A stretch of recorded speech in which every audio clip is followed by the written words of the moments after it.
আপনারা সকলে ভালো আছেন তো?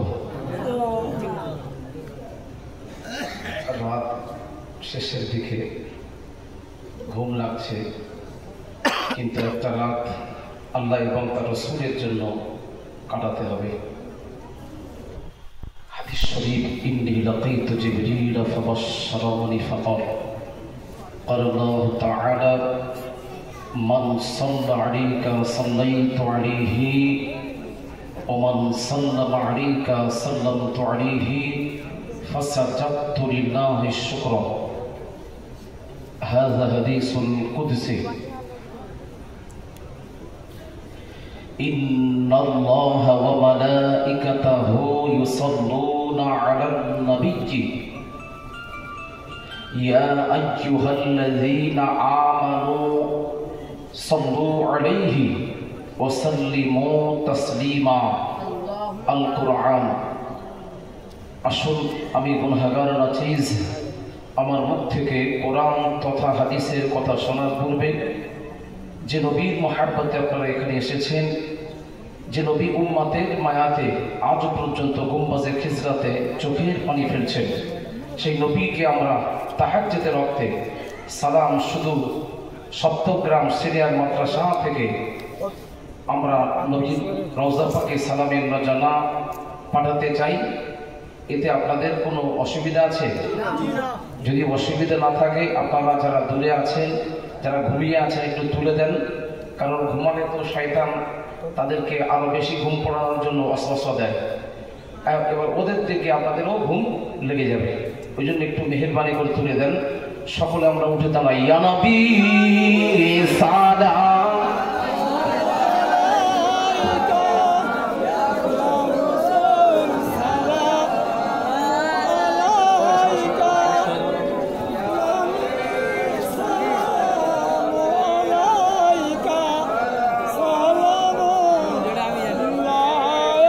कहती थी अली मादाई क्या है निअमत मैंने पाई, दूध अहमद को पिलाई, क्या खुश नसीबा हमारी। या नबी सलाम, या रसूल सलाम, या हबीब सलाम अलैका सलावत।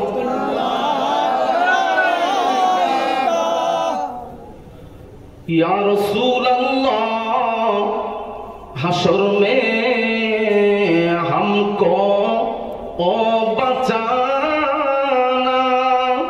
या हबीब अल्लाह, अपने दामन में हमको ओ छुपाना। शरबत कौसर हमको पिला, बेकल है दिले दीवाना। या नबी सलाम, या रसूल सलाम, या हबीब सलाम अलैका सलावत। दुख भरे नानो क़सदों का, नाज़ुके वालों क़सदों का, करबला वालों क़सदों का भीग दो लानों क़सदों का। या नबी सलाम। ইয়া রাসূল সালামুন ইয়া হাবিব সালামুন আলাইকা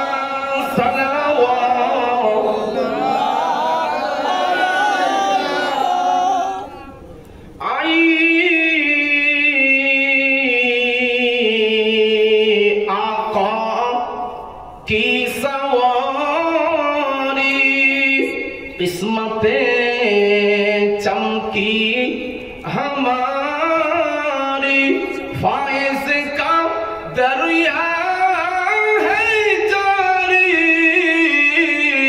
झोलिया भर ले भिखारी या नबी सलाम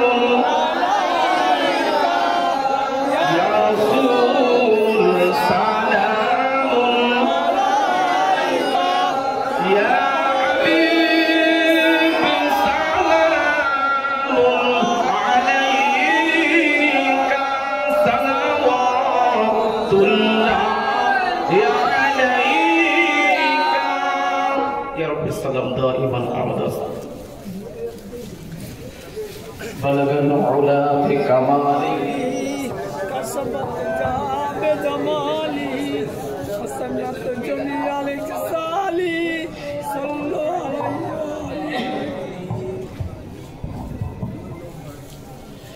أعوذ بالله من الشيطان الرجيم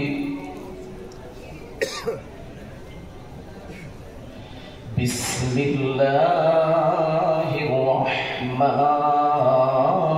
الرحيم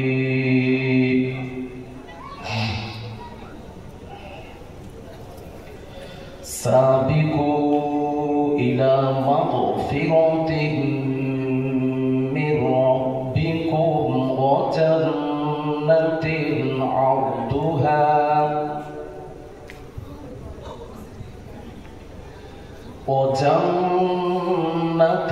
عرضها كعرض السماء والأرض أعدت للذين آمنوا بالله ورسله ذلك فضل الله يؤتيه من يشاء والله ذو الفضل العظيم آمنت بالله صدق الله العظيم ما كان محمد أبا أحد من رجالكم ولكن رسول الله وخاتم النبيين وكان الله بكل شيء عليما إن الله وملائكته يصلون على النبي يا أيها الذين آمنوا صلوا عليه وسلموا تسليما اللهم صل على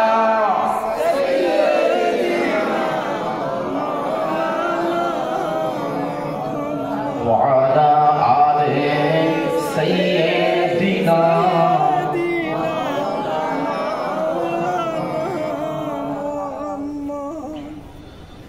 আরবেতে জন্ম নিলেন মা আমিনার কোলে আরবেতে জন্ম নিলেন মা আমিনার কোলে আল্লাহ ছাড়া মাবুদ নাই রে ধর্ম দিলেন খুলে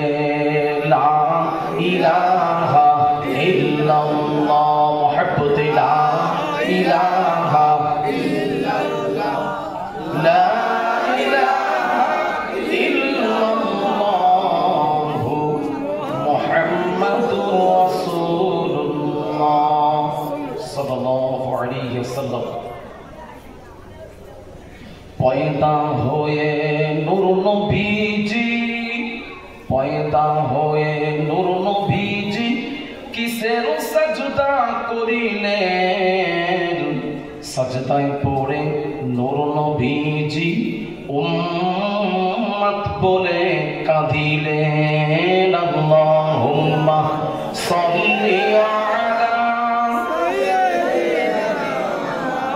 মাওলানা মুহাম্মদ ওয়া আলা আলি সাইয়্যিদিনা।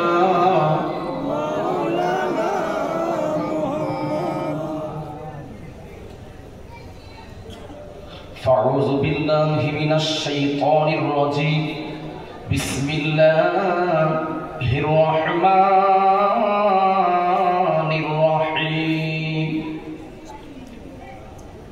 ومن يطع الله والرسول فأولئك أنعم الله عليهم من النبيين.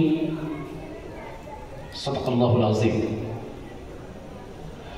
عن عائشة رضي الله تعالى عنها قالت: جاء رجل إلى النبي صلى الله عليه وسلم فقال: إنك أحب إلي من نفسي وإنك أحب إلي من والدي وإني أكون في بيتك فأذكرك فأصبر حتى أتى أنظر إليك. رواه بيهقي. শ্রদ্ধেয় সম্মানীয় সুদূর ফুরফুরা দরবার শরীফ থেকে আগত পীর সাহেব হুজুর কিবলা, আমন্ত্রিত উলামা হযরত, আমার সমস্ত ওস্তাদ হুজুর কিবলা,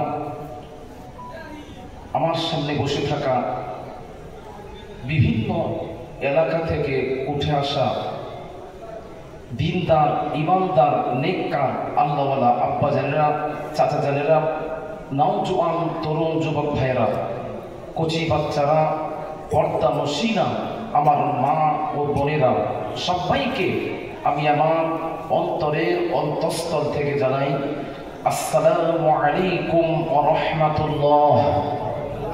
ওয়া আলাইকুম আসসালাম। আল্লাহ রাব্বুল আলামিনের দরবারে অশেষ মেহেরবানি, যে মাবুদ আমার মতো নাচিসকে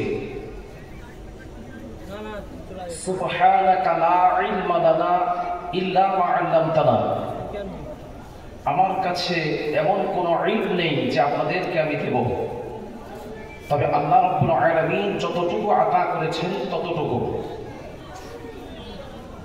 मेरे पास ना इल्म है और अमल, আমার কাছে ইলম নেই, আমল নেই, আছে কি? আছে একটা জিনিস, সেটা হলো বুজুর্গানে দ্বীন, পীর ও মুর্শিদদের দোয়া। সেই দোয়ার ওসিলাতে আপনাদের খিদমতে আমি এসেছি। কারণ যুগের পরিবর্তন, মানুষের পরিবর্তন, পৃথিবী একের পর এক পরিবর্তনশীল, এক জায়গায় তো স্থির থাকে না। আমরা ছোটবেলাতে এখানে থাকতাম, পড়াশোনা করতাম, খেলাধুলা করতাম, সেখানে তখন একটা পরিবেশ ছিল। এখন সে পরিবেশ পুরো চেঞ্জ হয়ে গেছে। তখন কমিটিরা ছিল, অন্য আরও অনেকে ব্যবসায়ীরা ছিল এলাকার, তখনকার ছেলেরা ছিল, তারা এখন সব বয়স হয়ে গেছে। এখন আমার এলাকার নওজোয়ান ভাইয়েরা তারা এই ঐতিহাসিক ইসালের সওয়াবটা পরিচালনা করছে। এই ইসালের সওয়াবের একটা আলাদা খুসুসিয়াত আছে, বৈশিষ্ট্য আছে। এই জলসা আমাদের গ্রামের জলসার মতো এই জলসা নয়। এই জলসা কায়েম করেছেন আল্লাহর ওলি, আপনাদের এলাকার বড় মাওলানা সাহেব বলে আপনারা পরিচিতি, আল্লাহর ওলি নুরুল হক সাহেব রহমাতুল্লাহ আলাইহি, ফারুকী সাহেব রহমাতুল্লাহ আলাইহি, তারা সব ফুরফুরা দরবার শরীফের এক একজন হস্তি, খলিফা। সেই পীর ও মুর্শিদদের প্রতিষ্ঠিত মাদ্রাসা, প্রতিষ্ঠিত জলসা, হুজুর কিবলাদের তাজ্জুদ ফায়েজ আমাদের মধ্যে প্রবেশ করুক, সকলে বলি আমিন। আল্লাহর ওলিরা মরেও অমর, তারা ইন্তেকাল করলে তাদের ফায়েজ জারি থাকে, তাদের ফায়েজ জারি থাকে।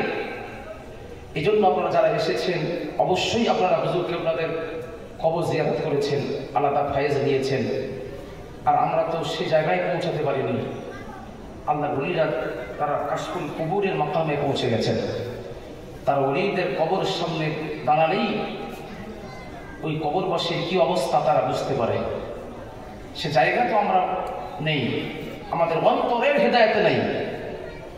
এই জন্য আমাদের মধ্যে সে অনুভূতি সেরকম কোনো পরিবর্তন লক্ষ্য করা যায় না।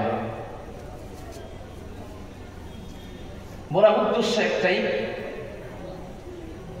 যে আপনারা যেহেতু ওলির মাহফিলে এসেছেন, তাহলে অবশ্যই আমি আশাবাদী, আপনারাও আশাবাদী, ওলির দোয়া আপনারা পাবেন। সকলে বলি ইনশাআল্লাহ। এই মাদ্রাসার জলসাতে কত বড় বড় আলেমরা এখানে ওয়াজ করেছেন। আমাদের তো ওয়াজ করতে খুবই ভয় লাগে যে আমরা কি, মাওলানা ইরফান সাহেব হুজুর রহমাতুল্লাহ এই মাহফিলে ওয়াজ করতে দেখেছি, আমার আব্বাজান হুজুরকেও তাকে ওয়াজ করতে দেখেছি। তারা জলসা করতেন ভয় ভয় করে। কত আলেমদের নাম বলবো, মাওলানা আলী আকবর সাহেব এখানে জলসা করতেন, কত চিল্লা ওয়াজ করতেন, কত কিতাবই তাদের ইস্তেদাদ ছিল, কত জ্ঞান ছিল। সেই সব আলেমের পায়ের ধুলোর যোগ্য কি আমরা হব? তাহলে এখন বলুন তো, জলসা করছে তারা, যারা করছে তারা বক্তা, আলেম খুবই কম। জলসায় উঠলেই বলবে যে হুজুর একটু গজল বলবো, গজল না বললে তার জলসা ভালো লাগে না।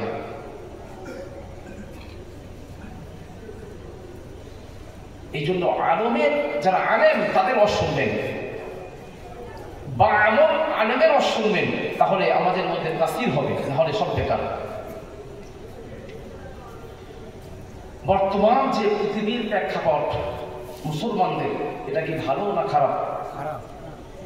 খুবই খারাপ। খারাপ শুধু বললে হবে না, খুবই খারাপ। আমরা যে কোন জায়গাতে আমাদের ছেড়ে দিচ্ছে, আমরা যদি ভালো করে পর্যবেক্ষণ করি তাহলে রাতের ঘুম হারাম হয়ে যাবে। এই মাদ্রাসা তালা মেরে দেবে, এই মাদ্রাসা এই সালে সাব হবেই না। কি করবেন?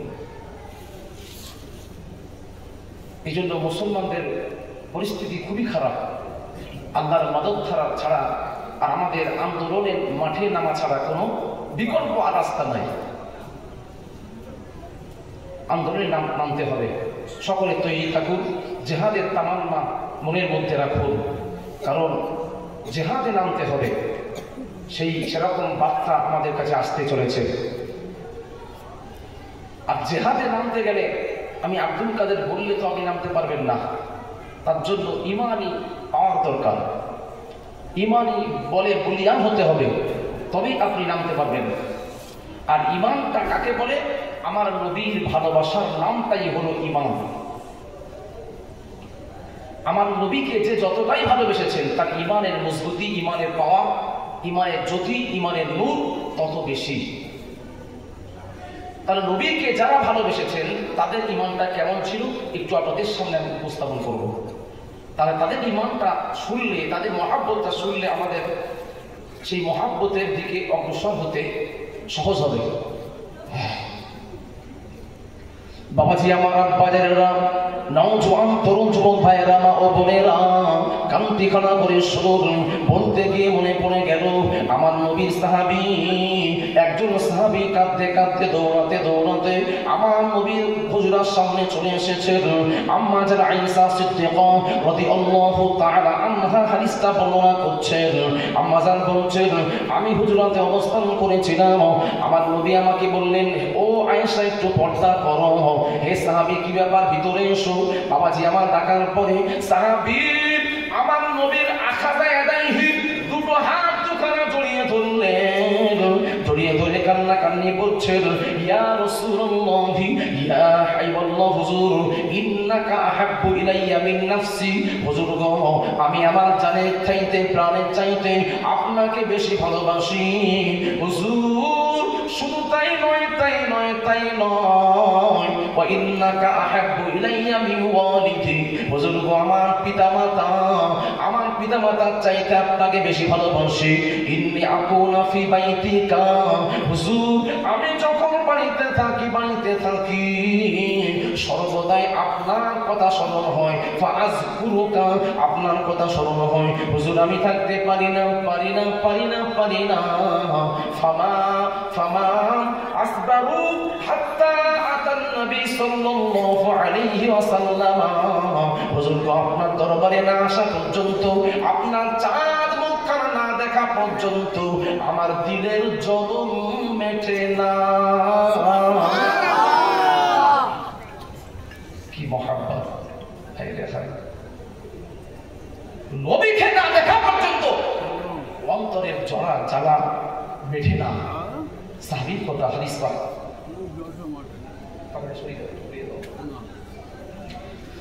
বাবাজি আমার, এই কথা শুনে আমার নবী সাহাবীকে সান্ত্বনা দিচ্ছেন, বাবা একটু শান্ত হয়ে যাও। ও আমার আব্বা জানেরা, নওজোয়ান তরুণ ভাইরা, তখন আমার নবী কাঁদতে বললেন নবীর কাছে সাহাবীটা, ইয়া রাসূলুল্লাহ, ইয়া হাবিবাল্লাহ, হুজুর, আপনি তো সারা জীবন থাকবেন না। আপনাকে দুনিয়া ছাড়তে হবে, আমাকেও ছাড়তে হবে। কেননা আল্লাহ পাক জানিয়ে দিয়েছেন, ইন্নাকা মাইয়িতু ওয়া ইন্নাহুম মাইয়িতুন। আল্লাহ বললেন, হাবিবরে, আপনি তাদেরকে জানিয়ে দিন, তারাও ইন্তেকাল করবে, আপনিও ইন্তেকাল করবেন। দুনিয়া থাকার জায়গা নয়, দুনিয়া থেকে বিদায় নিতে হবে প্রত্যেককেই। এই কথাটা সাহাবায়ে রাসূল বলছেন, হুজুর, আমি আপনাকে ভালোবাসি। মন খারাপ হলে দৌড়ে আপনার হুজুরাতে চলে আসে, মসজিদুল নববীতে চলে আসে। কিন্তু আপনি ইন্তেকাল হয়ে গেলে আপনাকে কোথায় পাবো হুজুর? আপনি তো জান্নাতের আলা মাকামে থাকবেন। আল্লাহর বেহেশত একটা নয়, দুটো নয়, আল্লাহর বেহেশত তো 8টা। বিভিন্ন বেহেশতের কটা ক্যাটাগরি আছে। তাহলে আপনি ফার্স্ট ক্লাস ক্যাটাগরি জান্নাতে আপনি থাকবেন, আলা মাকামে আপনি থাকবেন। আমার বিশ্বাস আমিও জান্নাতে যাব। তবে কোন জান্নাতে যাব তো সেটা জানা নেই। ইয়া রাসূলুল্লাহ, ইয়া হাবিবাল্লাহ, হুজুর, জান্নাত তো ছোট নয় যে মনে পড়লেই আপনার কাছে ছুটে গিয়ে আপনার চেহারা দেখে নেব, এমনটা নয়। ও আমার আব্বা জানেরা, আপনাদের কাছে আমার প্রশ্ন জানতে চাই, আল্লাহ জান্নাত এই সংগ্রামপুর হাটের মতো এত বড় নয়, এর থেকে আরো ছোট, আরো বড়? কত বড়? আল্লাহ জান্নাতটা কত বড় কে বলতে পারবেন? দুনিয়া 3 গুণ বড়। দুনিয়া 3 গুণ। আবার এই বলছে 10 গুণ। তাহলে 3 বললো 10 বললো। জান্নাতের একটা তো সীমারেখা আছে, ব্যারিকেড তো আছে, সেটা কতটা? বাবাজি আমার, আল্লাহ ফয়সালা দিচ্ছেন, ওয়াসারিউ ইলা মাগফিরাতিল জান্নাতিল আরদুহা কাআরদিস সামাই ওয়াল আরদ। আল্লাহ রাব্বুল আলামিন বলছেন, আল্লাহ বললেন, তোমরা জান্নাতে যাওয়ার জন্য প্রতিযোগিতা চালিয়ে দাও। কোন জান্নাত? যে জান্নাতের দৈর্ঘ্য প্রস্থ হলো আসমান আর জমিন যত বড়, আমি আল্লাহ আমার জান্নাত ও তত বড়। জোরে বল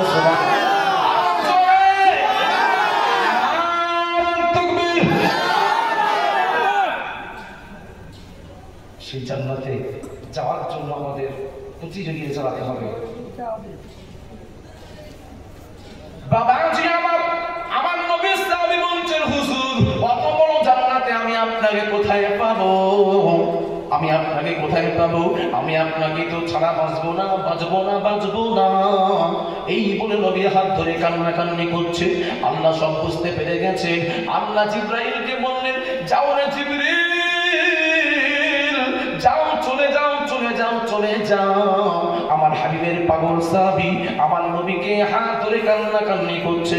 আমার নবী ছাড়া বাঁচতে পারবে না। আমার নবীকে জানের চাইতে বেশি ভালোবাসে। যাও তুমি চলে যাও, আমার হাবিবকে ওহী নিয়ে যাও, ওহী নিয়ে যাও, আমার হাবিবকে তেলাওয়াত করে শুনিয়ে দাও। জিবরাইল এসে আমার নবীকে সালাম দিলেন, আসসালাতু ওয়াসসালামু আলাইকা ইয়া রাসূলুল্লাহ। আমার নবীকে সালাম দিয়ে বলছেন, হুজুর আমার আল্লাহ পাক আয়াতে কারিমাটা দিয়েছেন, সাহাবীকে আপনি সান্ত্বনা দিন, সান্ত্বনা দিন। আল্লাহ জানিয়ে দিয়েছেন, ওয়া মান ইউতি'ir রাসূলা ফাকাদ ওয়া মান ইউতি'ir রাসূলা ফাকাদ আতা আল্লাহ। আল্লাহ রাব্বুল আলামিন জানিয়ে দিয়েছেন, যে ব্যক্তি আপনার আতাত করলো সে আমার আতাত করলো। ওয়া মান ইউতি'ir রাসূলা ফাকাদ আতা আল্লাহ। যে ব্যক্তি আপনার আতাত করলো আমার, সে ব্যক্তি আমার আতাত করলো। সুতরাং আপনার ভালোবাসা মানে আমার ভালোবাসা, আমার ভালোবাসা। আল্লাহ জানিয়ে দিলেন, হাবিব ওই ব্যক্তিকে আপনি সান্ত্বনা দিন, আপনি বলে দিন, বলে দিন, বলে দিন, ফাউলাইকা আনআমাল্লাহু আলাইহিম মিনান নাবিয়্যিন। আল্লাহ জানিয়ে দিলেন, হাবিব রে আমার নিয়ামত প্রাপ্ত বান্দা যারা, আমার নিয়ামত প্রাপ্ত বান্দা যারা, তাদের মধ্যে আপনি হলেন শ্রেষ্ঠ, আপনি হলেন শ্রেষ্ঠ। সুতরাং আপনাকে ওই সাহাবীটা ভালোবেসেছে, আপনি ওকে সান্ত্বনা দিন। আপনি যে জান্নাতে থাকবেন সে যেন আপনার সাথে সেই জান্নাতে থাকবে। জোরে জোরে বল সুবহানাল্লাহ। তাহলে ওই সাহাবী কিসের বলে এত বড় সার্টিফিকেট পেয়ে গেলেন? মহাব্বতের জন্য না আমলের জন্য? জি কথা বলেন, কিসের জন্য? মহাব্বত, ভালোবাসা। আমার নবীকে বুঝে নেওয়াটাই হলো ইবাদত। নামাজ পড়া যেমন ইবাদত, হজ করা যেমন ইবাদত, রমজানে রোজা রাখা যেমন ইবাদত, দান করা যেমন ইবাদত। বাবাজি আমার নবীকে বুঝে নেওয়াটাই হলো ইবাদত। আমার নবীকে আগে বুঝুন, তারপরে মসজিদে গিয়ে নামাজ পড়ুন, তবে ওই নামাজটা কবুল হবে, কবুল হবে। না হলে আমি নামাজ পড়ছি, আমার মনের মধ্যে ময়লা আছে। ময়লা বলতে কি? আমরা মনে করছি নবী মারা গেছেন, নবী হায়াতুন নবী নন, নবী আমাদের মতো, নবী মাটির তৈরি। বাবাজি আমার এই সমস্ত বিশ্বাস আমাদের মনের মধ্যে বাসা করে আছে। এমনকি নবীকে যদি সম্মান দিতে হয়, আল্লাহ তো বলেছেন, ওয়া তুআজ্জিরুহু ওয়া তুআক্কিরুহু ওয়া সাব্বিহু বুকরাতাও ওয়া আসীলা। আল্লাহ বলেছেন আমার নবীকে তাজিম দাও, তাজিম করো, সম্মান করো। সুতরাং বড় ভাইকে যেমন সম্মান দিই, আমার নবীকেও তদ্রূপ সম্মান দেব। এই বিশ্বাস, এই আকীদা আপনার মনের মধ্যে বাসা বেঁধে আছে। আর আপনি নামাজ পড়ছেন, তাসবিহ পড়ছেন, হাটে বাজারে তাসবিহ পড়ছেন, লোক দেখছেন। এত সহজ নয়। আপনার ওই আমল আপনাকে নাজাত দিতে পারবে না। নবীর মহাব্বত যে আমলের মধ্যে আছে সেটাই আপনার জন্য নাজাতের কারণ হয়ে দাঁড়াবে। এই জন্য নবীকে বুঝুন, আকীদা দুরস্ত করুন, আকীদা সাফ রাখুন। আমার নবীকে আল্লাহ পাক যে শান দিয়েছেন সেই শানটাকে বোঝার চেষ্টা করুন।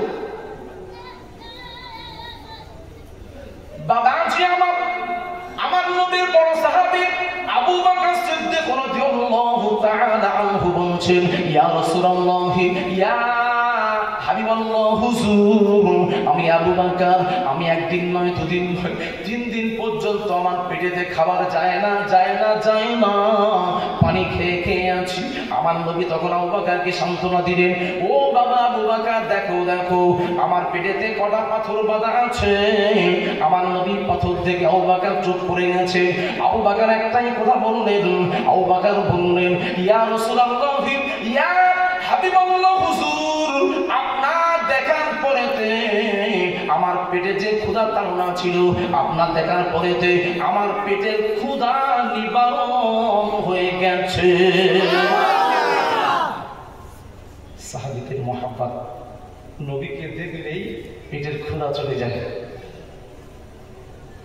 বাবাজি আমার আবু বকর সিদ্দিক রাদিয়াল্লাহু তাআলা আনহু কলিজার টুকরি মেয়ে ছেলে নাম কি আমার নবীর আহলিয়া হাজারো হাজারো লাখো লাখো হাদিসের হাফেজা বাবাজি আমার আম্মা জান আয়েশা সিদ্দিকা রাদিয়াল্লাহু তাআলা আনহা আমার নবীকে কেমন ভালোবেসেছেন দেখুন একটু আপনাদের সামনে উপস্থাপন করে ও আমার সংগ্রামপুরের এলাকার মা ও বোনেরা স্বামীকে ভালোবাসতে শিখুন স্বামীকে কেমন ভালোবেসেছিলেন দেখুন আম্মা জান আয়েশা সিদ্দিকা রাদিয়াল্লাহু তাআলা আনহা আমার নবী আমার দিনের দাওয়াতে বেরিয়ে যাচ্ছেন আম্মা জানকে বলছেন ও বিবি আয়েশা আয়েশা আয়েশা আমার বাড়িতে তেমন কিছু খাবার নাই অল্প কিছু জব আছে এই জবটাকে তুমি 3 দিন ভাগ করে নাও 3 দিন ভাগ করে খাবে আম্মা জান চুপ করে আছেন এবার আমার নবী যখন চলে গেলেন আম্মা জানকে বলছেন বিবি গো আজিনিলি তুমি আমাকে পারমিশন দাও আম্মা জান আমার নবীকে পারমিশন দিলেন আমার নবীকে কপালে চুমা খেলেন স্বামী আপনি যান বিদায় দিয়ে দিলেন 3 দিন পরে আমার নবী দিনের দাওয়াত দিয়ে যখন বাড়িতে ফিরলেন আওয়াজ দিলেন ইয়া আয়েশাতাল হুমারা আমার নবী আমার আম্মা জান আয়েশাকে নাম দিয়েছিলেন হুমায়রা আম্মা জান আয়েশার নাম টুকটুকো ছিল ফর্সা ছিল আম্মা জানকে আদর করে আমার নবী ডাকতেন ও হুমায়রা কোথায় গেছো এসো আমার কাছে এসো সাথে সাথেই আম্মা জান আয়েশা সিদ্দিকা রাদিয়াল্লাহু তাআলা আনহা বললেন লাব্বাইকা ওয়া সাদাইকা ইয়া রাসূলুল্লাহ হুজুর আমি আপনার খিদমতে হাজির আছি আম্মা জান আয়েশা সিদ্দিকা রাদিয়াল্লাহু তাআলা আনহা নবীর খিদমতে হাজির হয়ে গেল আমার নবী বললেন ও আয়েশা আমার ক্ষুধা লেগে গেছে বাড়িতে কি কিছু খাবার আছে নাকি সেই সময় আম্মা জান আয়েশার চোখ দিয়ে টপ টপ করে পানির টোসা গড়িয়ে যায় আম্মা জান কাঁদছেন আম্মা জানের চোখের পানি দেখে আমার নবী বলছেন আয়েশা রে ও বিবি আয়েশা বুঝতে পেরেছি আমার মনে পড়েছে বাড়িতে তো কোনো কিছু খাবার নাই ও বিবি আয়েশা কেঁদো না বাড়ি থেকে মশক আছে মশক থেকে ঠান্ডা পানি এক গ্লাস নিয়ে এসো ও আমার আব্বা জানেরা মশক বোঝেন তো মশক বোঝেন না কি বলুন তো চামড়ার ব্যাগ ছাগলকে পুরো ছাড়িয়ে ধামাঘাত করে আপনার ছাগলের 4টে পা এইভাবে গলায় দেবে আর যেখান থেকে কাটা হয় এই মুখটা ওখানে দড়ি বাঁধা হয় ওখান থেকে পানি ঢালা হয় এই মশকের পানিটা খুবই ঠান্ডা এখন তো আমাদের প্রত্যেকের বাড়িতে ফ্রিজ আছে তখন তো ফ্রিজের কোনো অস্তিত্বই নেই আজ থেকে 30 বছর পিছিয়ে যাবে তখন কি বাড়িতে ফ্রিজ ছিল তখন মানুষ কি করতো বাড়িতে রাখতো চালা রাখতো কলসির পানি রাখতো হ্যাঁ বাড়িতে কলসি ঠান্ডা হ্যাঁ ছোটবেলা পুকুরে পানি খাওয়া হতো বাবা আমার নবী বললেন ও বিবি আয়েশা আমাকে একটা গ্লাস পানি দাও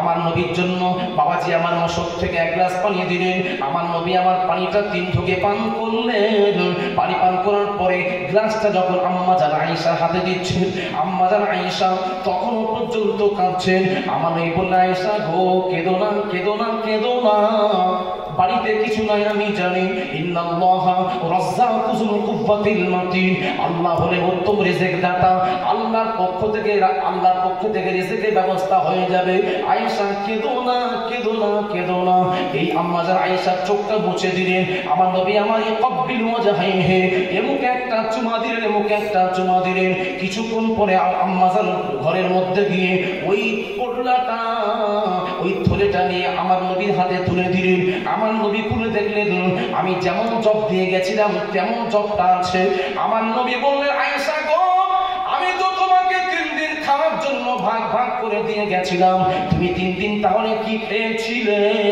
3 দিন তুমি কি খেয়েছিলে আম্মা জান আয়েশা কোনো কথা বলেন না চুপ করে আছে আমার নবী বললেন না খবরদার আয়েশা তুমি বলো কি খেয়েছিলে বলো সেই সময় আম্মা জান আয়েশা সিদ্দিকা রাদিয়াল্লাহু তাআলা আনহা উত্তর কি দিচ্ছিলেন হাদিসের মধ্যে এসেছে আম্মা জান আয়েশা বলছেন স্বামী আমার আপনি দিনের দাওয়াত দিতে গেছেন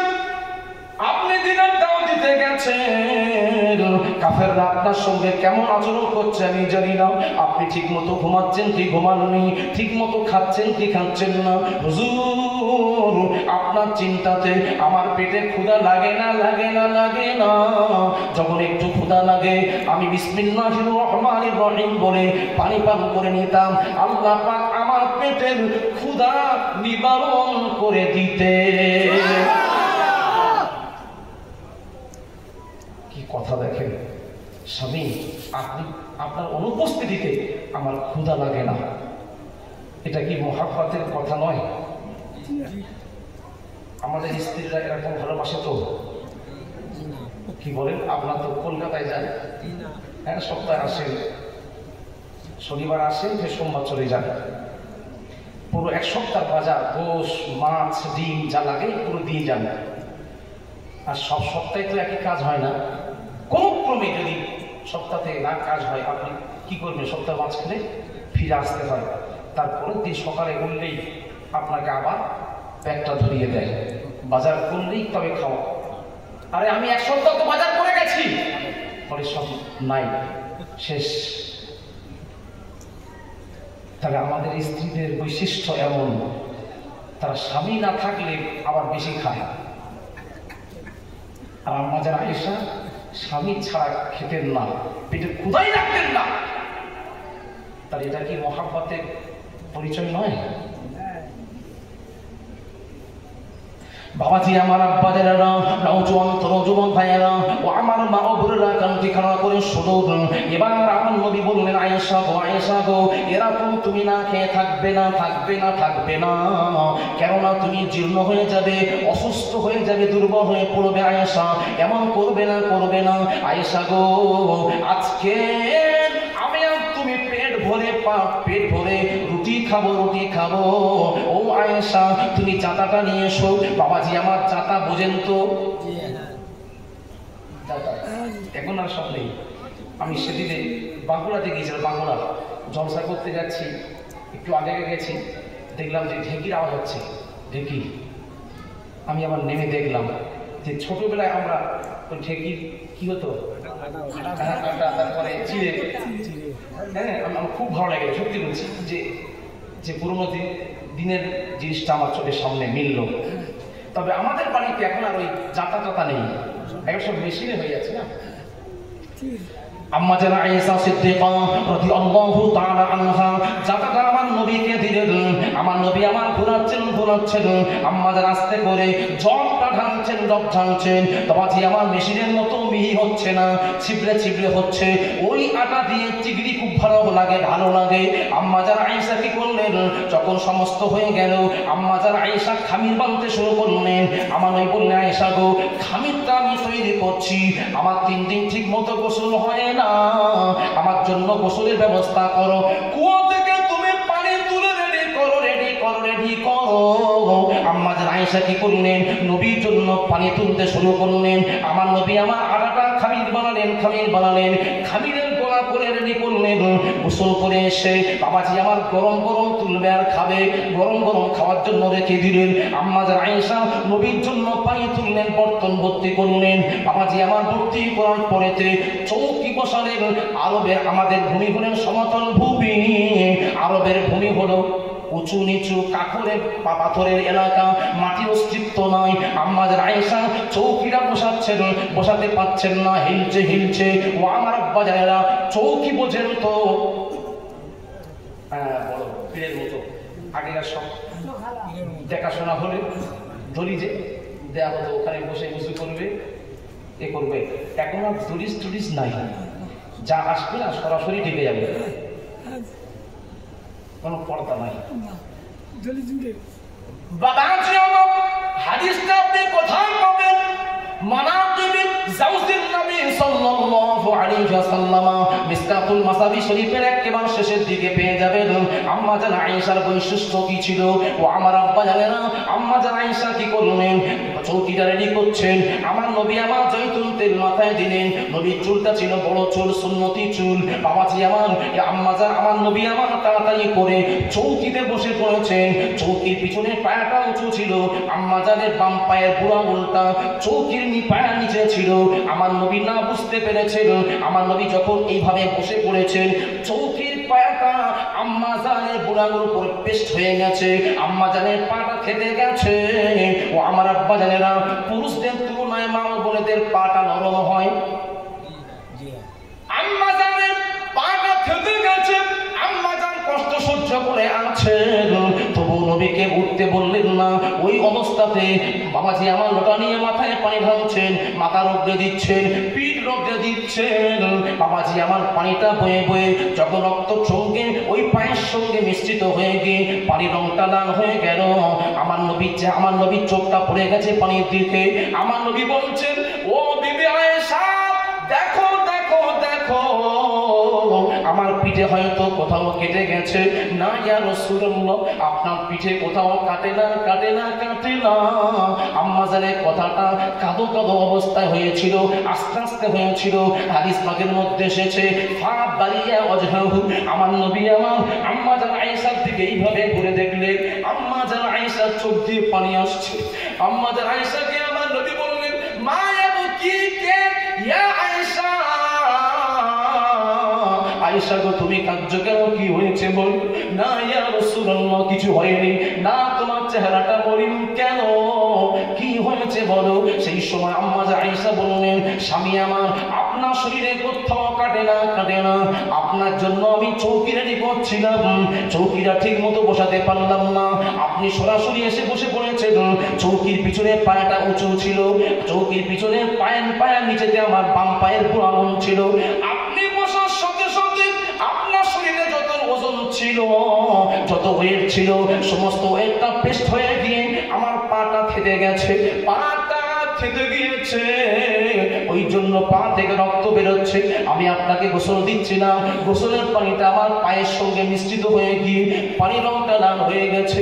আমার নবী এত ব্যথিত হয়েছে, আমার নবী বললে, আয়েশা আমাকে কেন তুমি উঠতে বললে না বলো আয়েশা, এত কষ্ট তুমি কেন করলে বলো, আমাকে উঠতে বলতে পারতে। যখন আমার নবী বারবার বলছেন, আম্মা জান আয়েশা বলছেন, স্বামী আমার আপনি বিচলিত হবেন না, কষ্ট পাবেন না, আমি আয়েশা আমার মনের কথা আপনি শুনে নিন। আজকে তো সামান্য ব্যাপার, চৌকির পায়াটা আমার পুরো আঙুলের উপর দিয়ে চলে গেছে চলে গেছে, আমি আয়েশা জানিয়ে দিলাম চৌকির পায়াটা যদি আমার গর্দানের উপর দিয়ে চলে যেত, তবু আমি আয়েশা আপনাকে দাঁড়াতে বলতে পারতাম না।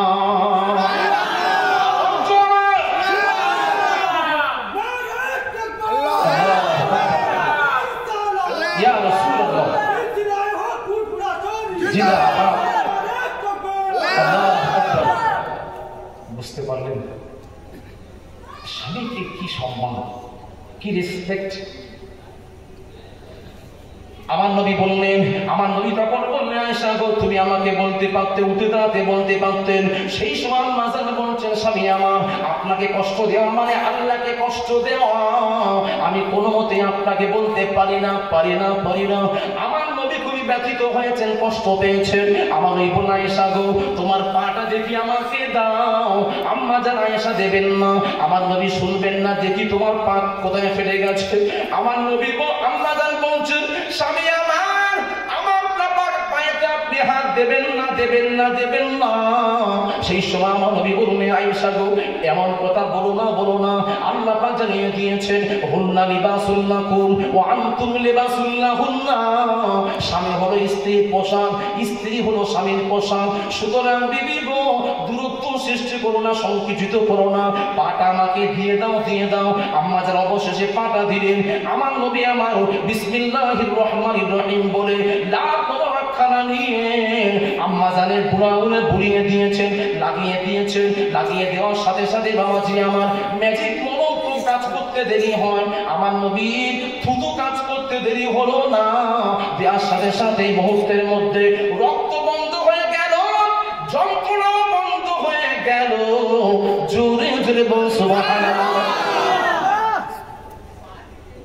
বুঝতে পারলেন আমার নবী থুতুতে কি আল্লাহ শেফা দিয়েছেন, কি বরকত দিয়েছেন। আর আমাদের থুতু কি আছে? ভাইরাস। আমাদের থুতুর মধ্যে আছে কি? ভাইরাস।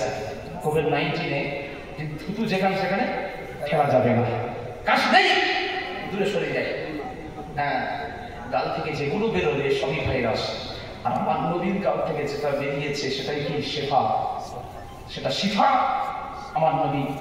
আমার নবী যুদ্ধের ময়দানে সাহাবীরা পানি পান করবেন, কোমল পানি দেখছেন যে খেমনি নোনটা খেতে পাচ্ছেন না। হুজুর কি করবো, পানি খেতে পাচ্ছেন না। আমার নবী বিসমিল্লাহির রহমানির রহিম বলে ওই কুয়োতে 3 বার থুতু ফেলেছিলেন।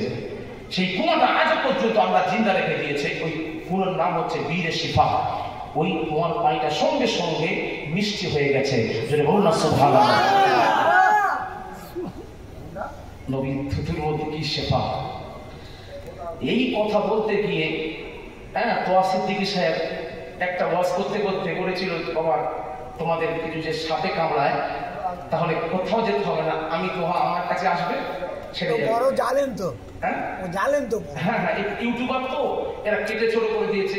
এই বলুন তাহলে ডাক্তার খাওয়া যেতে হবে না, তোয়া সিদ্দিকী সাহেব ওনার কাছে যাও। দিদির হাত ধরে হারামে চলে গেছে। কিন্তু মেন কথা হলো কি জন্য বলতে চাইলেন উনি, ব্যাপারটা প্রথম থেকে না শুনলে হবে না।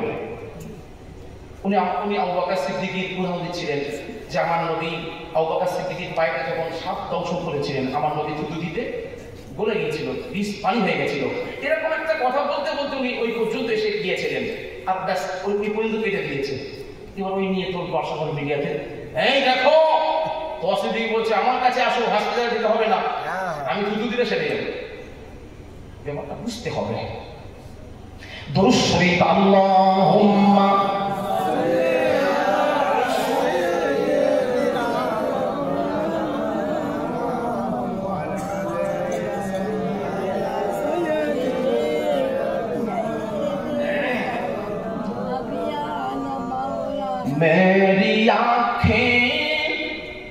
मेरी आँखें तरसती है या रब, मुझको बागे दिखा दे मदीना, मुझको बागे दिखा दे मदीना। प्यारों से जिंदगी मुझको मेरे पास मोहब्बत मदीना। अल्लाहुम्मा सल्ली अला मौलाना मुहम्मद व अला आली।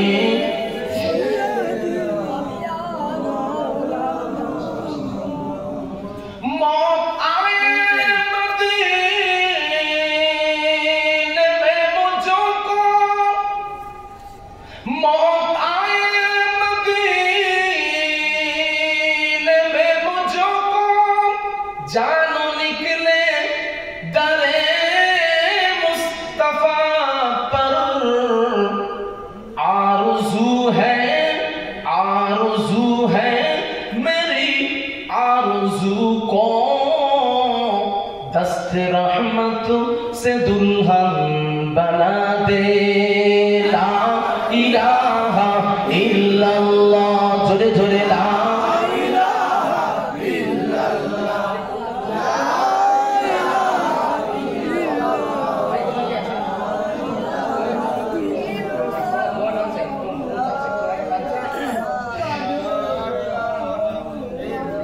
لا إله إلا الله।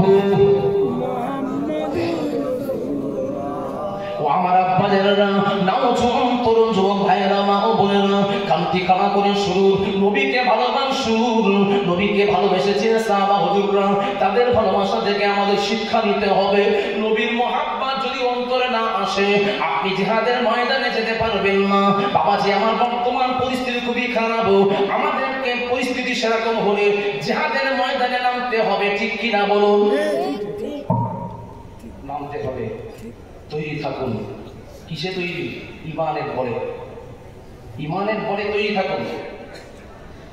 বাবাজি আমার নবীকে ভালোবেসেছিলেন কে? আবু বকর সিদ্দিক রাদিয়াল্লাহু তাআলা আনহু। ও আমার আব্বা জানেরা বলতে গিয়ে মনে পড়ে গেল আমার নবী সাহাবীদের ভালোবাসার কথাটা। কোন সাহাবী, কোন সাহাবী? আমার নবী ইন্তেকালের আগেতে 3 দিন পর্যন্ত অসুস্থ হয়ে পড়েছিলেন। আমার নবী অসুস্থর কারণে বাবাজি আমার বিচারের সময় আমার নবী মসজিদুল নববীতে ইমামতি করতে পারছেন না। মাইকার এসছে, একটু মুখ টানছে, হ্যাঁ গলা টানছে, টোন কমিয়ে দেন, বেশ কমিয়ে দেন।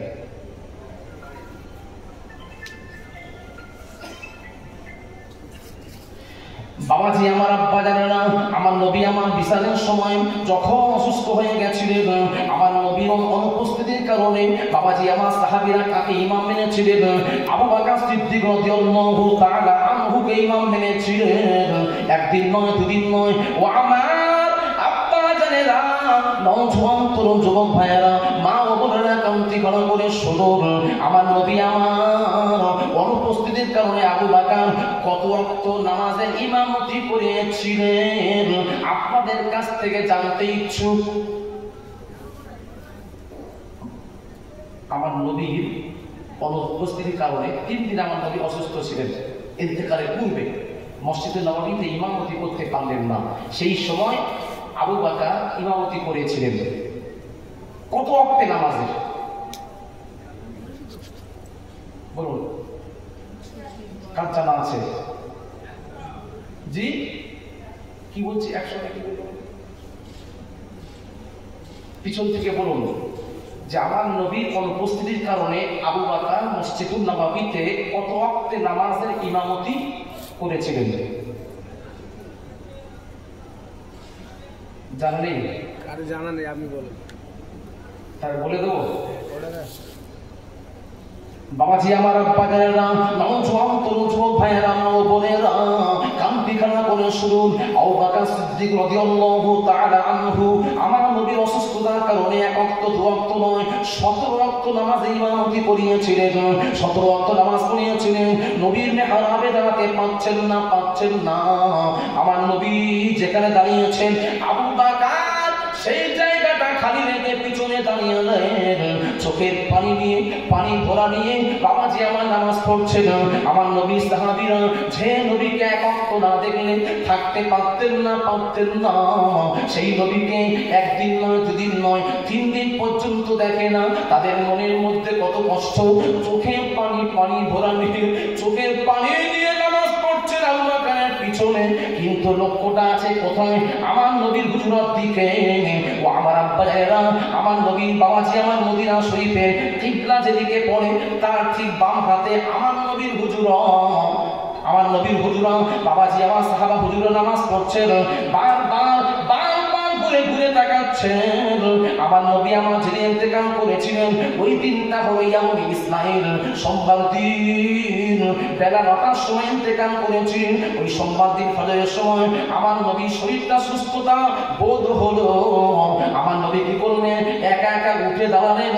অন্য হাদিসের মধ্যে এসেছে, ও আয়েশা আমাকে উঠে দাও, করিয়ে দাও, আমি দেখতে চাই আমার সাহাবীরা কেমন করে তারা আবু বকরের পিছনে নামাজ আদায় করছে, আমি দেখতে চাই, আমাকে দেখার ব্যবস্থা করে দাও। আর একটা হাদিসের মধ্যে পাওয়া যায় আমার নবী একা উঠে দাঁড়ালেন। দাঁড়িয়ে কি করলেন? বাবাজি আমার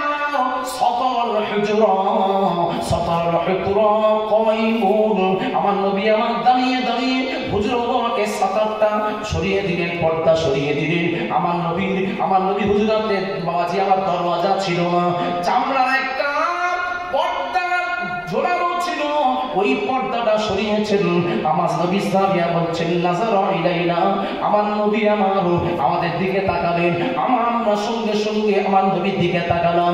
আমরা নবীর দিকে যখন তাকিয়েছি আমার নবী বললেন সাহাবিয়া রে এদিকে ওদিকে ভালো না, জানিয়ে দাও ইয়া আইয়ুহাল নাস, হে মানুষেরা তাম্মা আলাইকুম বিসসালাহ, তোমরা তোমাদের নামাজটাকে পরিপূর্ণ করে নাও। এদিক ওদিক ঘোরো না। সাহাবীদের অবস্থা নামাজ ছেড়ে দেওয়ার মতো হয়ে গেছিল, আনন্দে উৎফুল্ল হয়ে গেছিল। 3 দিন পরে আমার নবীর চাঁদ মুখা দেখতে পেয়েছে। বাবাজি আমার, আপনাদের কাছে আমার একটু কয়েকটা প্রশ্ন আছে, মাসলা জানতে চাই। বাবাজি আমার, কিবলার দিকে বাবাজি আমার, আমরা যে নামাজ পড়ি কিবলার দিকে মুখ করে নামাজ পড়ি, এটা হলো শর্ত। কিবলা পরিবর্তন হলে নামাজ হবে না। বাবাজি আমার, এখানে 3টে মাসলা জানতে চাই। হানাফি মাযহাবের কিতাবের মধ্যে পাওয়া যায়, আপনি যখন নামাজ পড়বেন আপনার চেহারাটা, চোখটা কোন জায়গায় থাকবে? কোথায় থাকে? একটা নিচে করলে হবে। কোথায়? আপনারা যখন নামাজ পড়েন, আল্লাহু আকবার, সুবহানাকা আল্লাহুম্মা ওয়া বিহামদিকা ওয়া তাবারাকা ইসমুকা ওয়া তাআলা জাদ্দুকা ওয়া লা ইলাহা গায়রুক, এই যে সালাত হচ্ছে, সূরা পড়ছে, তখন এই চোখটা কোন দিকে? সাজদার জায়গা। এটাই বলবেন তো। আর অনেকে লক্ষ্য করা যায়, তারা নামাজ পড়তে সামনে তো মসজিদে এখন দামি ঘড়ি লাগানো আছে, তো মসজিদের দিকে ঘড়ির দিকে তাকিয়ে আছে। এরকম নামাজি আপনাদের চোখে কি পড়েনি? তাহলে যদি কারো নামাজ পড়তে চোখটা ওই ঘড়ির দিকে চলে যায়, নামাজটা কি হবে? জি হবে না। ওটা কিন্তু আচানক, মানে অনিচ্ছাকৃত বশত, ইচ্ছাকৃত বশত চোখটা পড়ে গেছে। মাসলা হলো ফতোয়া কাজী খানের মধ্যে আপনি পাবেন, বাহাদুর রায়াতের মধ্যে আপনি পাবেন, লেখা আছে চোখটা সামনের দিকে চলে গেলে নামাজ হয়ে যাবে। যদি আপনারা বলেন নামাজ হবে না, তাহলে তো আমাদের কারো নামাজ হয় না। আমাদের শেষটা জায়গা থেকে একটু ওইদিক হয়। নাম্বার 2, আপনি নামাজে দাঁড়িয়েছেন, এদিকে দেখলেন যে বিরিয়ানির জন্য ঝগড়া হচ্ছে খুব। আপনি কি করছেন? যে সারা রাত জেগে আছি, আমি বিরিয়ানি খাবো, যদি ঘোষ না পড়ে। এবার কি করছেন? হট করে আপনি এদিকে দেখে ফেললেন, নামাজ পড়ছেন, তাকিয়ে দিলেন, তখন আপনার নামাজটা কি হবে? আপনি ওর ইচ্ছাকৃত করেননি, আওয়াজটা এসেছে তো আপনি হট করে ঘুরে ফিরেছেন। নামাজ হতে পারে স্যার, বাম দিকে অথবা ডান দিকে যদি আপনি ঘুরে ফেলেন, তখন নামাজটা আপনার কি হবে? নামাজটা হবে। আপনারা কি বলছেন? নামাজ মাকরুহ হবে। নামাজটা হবে মানে কেমন হবে? মাকরুহ হবে। মাকরুহ মানে কি? অপছন্দনীয়। মাকরুর একটা উদাহরণ আপনাদেরকে দিই, তাহলে বুঝতে সুবিধা হবে। আপনি 2 রাকাত নামাজ পড়ছেন, প্রথম রাকাতে আপনি সূরা ফাতিহা দিচ্ছেন, তারপরে সূরা ফিল, আলাম তারা কাইফা ফাআলা রাব্বুকা বিআসহাবিল ফিল, আলাম ইয়াজআল কাইদাহুম ফি তাদলিল ওয়া আরসালা আলাইহিম তায়রান আবাবিল তারমিহিম বিহিজারাতিন মিন সিজিল ফাজআলাহুম কাআসফিন মাকুল। প্রথম রাকাতে আপনি দিয়েছেন, সাজদা করেছেন, বাবাজি দ্বিতীয় রাকাতের জন্য আপনি উঠেছেন, আবার আপনি সূরা ফাতিহা লাগিয়েছেন, তারপরে কোন সূরা আপনারা পড়েন? প্রথমে সূরা ফিলের পরে আল্লাহ তাআলা পরে কোন সূরাটা আপনারা দেন? জি লিলা ফি কুরাইশ, সূরা কুরাইশ, বা তার পিছনে সূরা সূরা ইখলাস দিতে পারি, বা তাব্বাত ইয়াদা লাহাব দিতে পারি, তার পিছনে সূরা দেন। আর যদি আপনি কি করেন, ওই সূরা ফিলের পরে দ্বিতীয় রাকাতে আপনি সূরা হুমাযা, ওয়াইলুল লিকুল্লি হুমাযাতিল লুমাযা, এই সূরাটা যদি পড়েন, উল্টে যাচ্ছে, সূরা পড়লে নামাজ কি হবে? হানাফি মাযহাবের কিতাবের মধ্যে পাওয়া যায় নামাজ হয়ে যাবে, তবে মাকরুহ হবে, যেহেতু আপনি তারতিবের খেলাফ করেছেন, নামাজের সূরাটা উল্টে গেছে, ছোট জায়গায় যদি বড় করে ফেলেন। বাবাজি আমার, 3 নম্বর মাসলা হলো, আপনি নামাজ পড়তে দাঁড়িয়েছেন, নামাজ পড়তে আপনার পুরো বডিটা ঘুরে গেছে, পুরো বডিটা পূর্ব দিকে অথবা বাবাজি আমার দক্ষিণ দিকে ঘুরে গেছে পুরো বডিটা, তখন আপনার নামাজ কি হবে? বলুন। পুরো বডিটা ঘুরে গেছে এদিকে, তখন নামাজটা কি হবে? না হবে সম্ভব হবে না। মাসলা হলো যদি আপনার বডিটা ঘুরে যায় নামাজ হবে না, হবে না, হবে না। কেন? কিবলার দিকে নামাজের জন্য শর্ত হলো কিবলা পরিবর্তন হয়ে যাচ্ছে, আপনার নামাজ হতে পারে না, পারে না, পারে না। ও আমার আব্বা জানেরা, নওজোয়ান তরুণ যুবক ভাইয়েরা, মা বোনেরা, আপনাদের কাছে আমার প্রশ্ন জানতে চাই। আমার নবী সাহাবীরা 3 দিন পরে আমার নবীকে যখন দেখতে পেলেন, আমার নবীকে দেখার সাথে সাথে তারা নামাজ পড়তে পড়তে কিবলা পরিবর্তন করে আমার নবীর দিকে ঘুরে গেছে। আমার নবী ইশারা করলেন, তাম্মা আলাইকুম সালাহ, তোমরা তোমাদের নামাজটা পরিপূর্ণ করে দাও। হে সাহাবীরা, তোমরা এদিক ওদিক হয়েও না। বাবাজি আমার নবীর দিকে তারা ঘুরে গেছিলেন। সাহাবীদের নামাজটা কি হবে? হবে নামাজ হবে। জি হবে। হ্যাঁ হবে বলছি। হ্যাঁ কি বলছেন আপনারা? হবে আরে এতক্ষণ কি বোঝালাম আমি আপনাদেরকে? হবে না, হবে না। তিনটে মাসলা তো বোঝালাম। প্রথমটা সামনে তাকালে হয়ে যাবে, দ্বিতীয়টা পাশে তাকালে মাকরুহ হবে, বডি ঘুরলে তো নামাজ হবে না। তাহলে এতক্ষণ পরে আপনারা ফের বলছেন নামাজ হবে? হবে না। হ্যাঁ রাইট, হ্যাঁ বুঝেছে। এই শোনা, এই ছেলেগুলো ওয়াজ বুঝেছে, নবীকে বুঝেছে এরা। না ওর মাথা রাখছে হবে না, কি বুঝলে এতদিন? বাবাজি আমার নবীর দিকে ঘুরে যাওয়ার জন্য আপনার নামাজ হয়ে যাবে, হয়ে যাবে, হয়ে যাবে। বাবাজি আমার মাসলাটা আমাদের জন্য খাস, নবীর জন্য শর্ত নয়, নবীর জন্য মেলানো যাবে না, যাবে না, যাবে না। আমার নবীর দিকে আপনি ঘুরেছেন, অন্য কোনো দিকে ঘোরেননি। আমার নবী হলেন কাবা বিশ্ব নবী মুস্তাফার দিকে ঘোরার জন্য। শুধু আপনার নামাজ হবে এমনটা নয়, এমনটা নয়। আপনার নামাজটা আল্লাহর দরবারে কবুলিয়তের দাবি রাখবে। জোরে জোরে বলুন সুবহানাল্লাহ। ও আমার সোনার যুবক ভাইয়েরা, নবীকে বুঝে নিন, সব সমাধান হয়ে যাবে। যত দ্বন্দ্ব নবীকে নিয়ে দ্বন্দ্ব, খবরদার নবীকে চিনুন। আমার নবী কোন নবী? যে নবীর শান সম্বন্ধে আল্লাহ বলেছেন নবী অন্য কেউ নয়, মুহাম্মাদুর রাসূলুল্লাহ। আল্লাহ বললেন মুহাম্মদ অন্য কেউ নয়, মুহাম্মদ হলো আমি আল্লাহ, আমার নবী।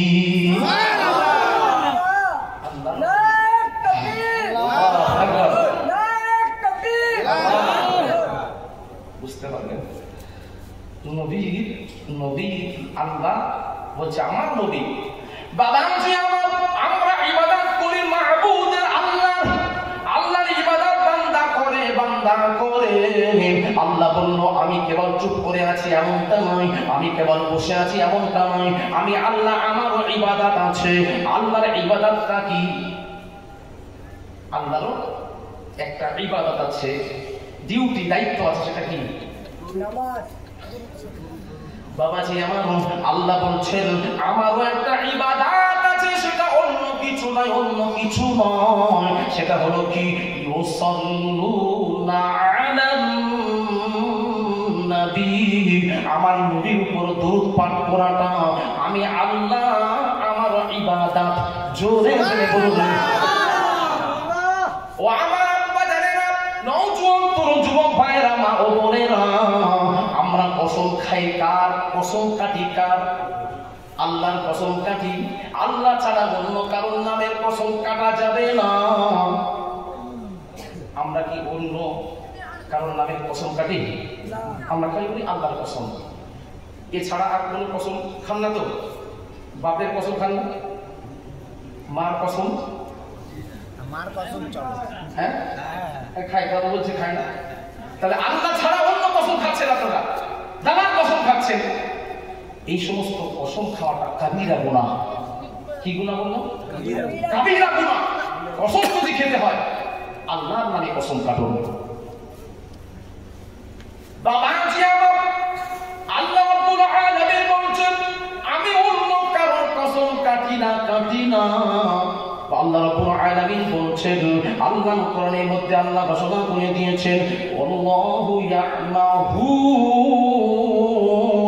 আল্লাহ রাব্বুল আলামিন জানিয়ে দিলেন, আল্লাহ বললেন হাবিব রে আমি কসম খাই, আপনার নামের কসম খাই। জোরে জোরে বল সুবহানাল্লাহ। আরো জোরে। তো বিদায় নারায়ে তাকবীর, নারায়ে তাকবীর। আওলাদে মুজাদ্দিদি জামান, আওলাদে মুজাদ্দিদি জামান, সিলসিলায়ে হক ফুরফুরা শরীফ, সিলসিলায়ে হক ফুরফুরা শরীফ। নারায়ে তাকবীর। যারা এদিক ওদিকে ঘোরাঘুরি করছেন সকলের উদ্দেশ্যে আমি বলছি, আপনারা চলে আসুন। পীর সাহেব হুজুর কিবলা আমাদের খিদমতে আমাদের কাছে আগিয়ে আসছেন, আপনারা প্রত্যেকে চলে আসেন। বাবাজি আমার কাছে একটা কিতাব আছে, এই কিতাবটা ফুরফুরা শরীফের কিতাব, তাহকিকুল মাসাইল।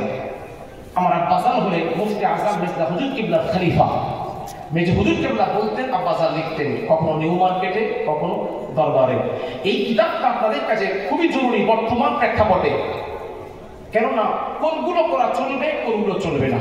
মুজাদ্দিদ জামান দাদা হুজুর কিবলা কোনগুলো জায়েজ বলেছে, কোনগুলো নাজায়েজ বলেছে। আমরা কি করবেন, আমরা